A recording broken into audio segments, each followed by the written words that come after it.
গরম তো এসে গেছে, সবার পক্ষে তো আর ফ্রিজ কেনা সম্ভব না।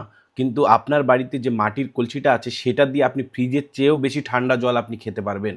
হ্যাঁ, আপনি ঠিকই শুনছেন। এটার জন্য আপনাকে কি করতে হবে, একটা গ্লাসের ভিতরে ১ চামচ ভিনিগার, ১ চামচ বেকিং সোডা, ১ চামচ লবণ নিয়ে নিতে হবে। সেটাকে ভালো করে জল দিয়ে গুলে আপনাকে কি করতে হবে, আপনার বাড়িতে যে মাটির হাঁড়িটা আছে তার ভেতরে ২-৩ বার ভালো করে ঘষে দিয়ে জল দিয়ে ভালো করে ধুয়ে নিতে হবে। মাটির হাঁড়ির ভেতরে ছোট, ছোট কোর্সগুলো থাকে সেগুলো ব্লক হয়ে যায় এবং এইভাবে আপনি ঘষার ফলে সেই কোর্সগুলো খুলে যাবে এবং জল ৪ গুণ বেশি ঠান্ডা হবে। এই জলটাকে দিনের পর দিন মানুষ সুস্থ থাকছে, কিন্তু আপনারা বাড়িতে যে ফ্রিজের জল খাচ্ছেন সেটা খেলেই ঠান্ডা লেগে যাচ্ছে। ইনফরমেশনটা কে জানতে একটু কমেন্ট করে জানিও, আর এরকম ইনফরমেটিভ ভিডিও আরও দেখার জন্য আমার এই চ্যানেলের পেজটাকে সাবস্ক্রাইব বা ফলো করো।